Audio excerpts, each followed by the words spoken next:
राज्यसभा के सभापति जगदीप धनखड़ के खिलाफ विपक्ष ने अविश्वास प्रस्ताव पेश कर दिया है। कांग्रेस के नेतृत्व वाले इंडिया ब्लॉक ने धनखड़ पर पक्षपातपूर्ण कार्यप्रणाली का आरोप लगाया है। विपक्ष ने दावा किया है कि वो सदन की कार्यवाही के दौरान सत्ता पक्ष का ही पक्ष लेते हैं और विपक्ष की आवाज दबाते हैं। इस प्रस्ताव को पेश करने के लिए विपक्ष को 50 हस्ताक्षर की आवश्यकता थी। विपक्षी नेताओं का कहना है कि उन्होंने विपक्षी नेताओं के हस्ताक्षर एकत्र कर लिए थे। धनखड़ के खिलाफ अविश्वास प्रस्ताव पेश होने के बाद यह राज्यसभा के किसी सभापति के खिलाफ पहला अविश्वास प्रस्ताव है।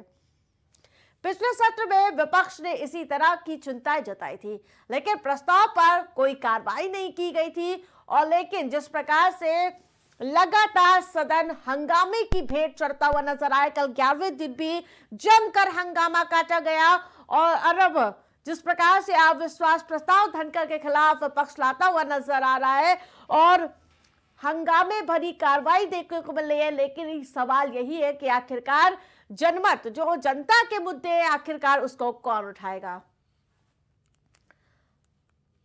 वहीं आपको बता दें कि लगातार नोकझोंक देखने को मिली। एक दिन पहले धनखड़ और खड़गे के साथ एक तरह से पूरी तरह से जंग का माहौल देखने को मिला, जैसे कि आरोप नजर लगाते हुए नजर आ रहे थे। खड़गे की आवाज़ और विपक्ष की आवाज को दबाने का प्रयास किया जा रहा है। सिर्फ सत्ता पक्ष की बात धनखड़ सुनते हैं लेकिन जिस प्रकार से अब अविश्वास प्रस्ताव लाया गया है उसके बाद कहीं ना कहीं एक बार फिर से माहौल बिगड़ने का अनुमान जताया जा रहा है। जिस प्रकार से 11 दिन की भी जो कार्रवाई थी उसको स्थगित कर दिया गया था भारी हंगामे के बाद, और कई तरह के विपक्ष आरोप लगाता हुआ नजर आ रहा था। और अब विपक्ष एक बार फिर से अविश्वास प्रस्ताव लाने की तैयारी में है।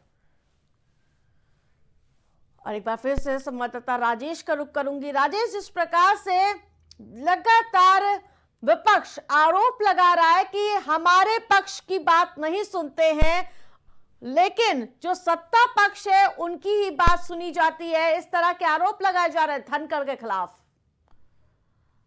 बिल्कुल आरती, जिस तरीके से विपक्ष ने जगदीप धनखड़ के खिलाफ आरोप लगाया है तो जाहिर सी बात है कि ये बहुत बड़ा आरोप है, क्योंकि जो सभापति होता है पार्लियामेंट में तो जाहिर सी बात है कि उसको दोनों पक्षों की आवाज सुनना चाहिए।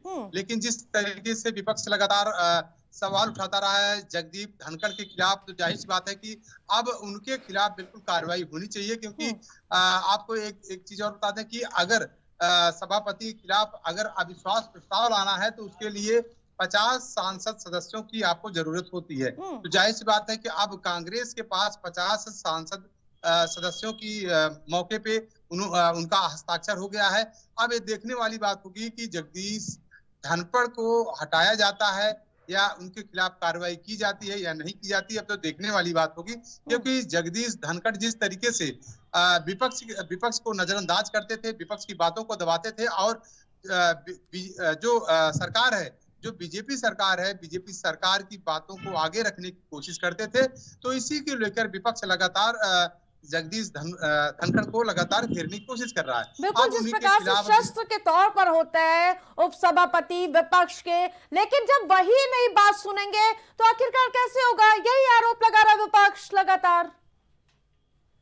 देखिए, सभापति जो होता है वो एक जज की भूमिका निभाता है, दोनों पक्षों की बात सुनता है और उसी के हिसाब से कार्रवाई करता है। तो जाहिर सी बात है, लेकिन जिस तरीके से विपक्ष की बात सभापति महोदय नहीं सुन रहे हैं, जिसको लेकर विपक्ष अब उनके खिलाफ अविश्वास प्रस्ताव लाया है और जिसपे 50 सांसद सदस्यों का सिग्नेचर करवा के अब उनके खिलाफ कार्रवाई की मांग करता है। अब ये तो देखने वाली बात होगी कि सभापति के खिलाफ कार्रवाई होती है या नहीं होती है, तो देखने वाली बात। क्या बहुमत है विपक्ष के पास इसके लिए?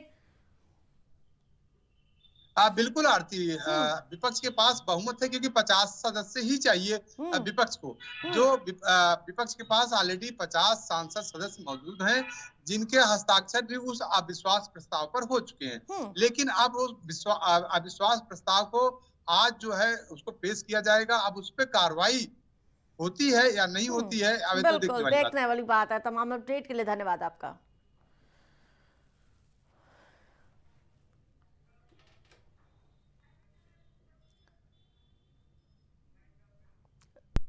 इस बुलेटिन में फिलहाल इतना ही। देखते रहे प्राइम टीवी।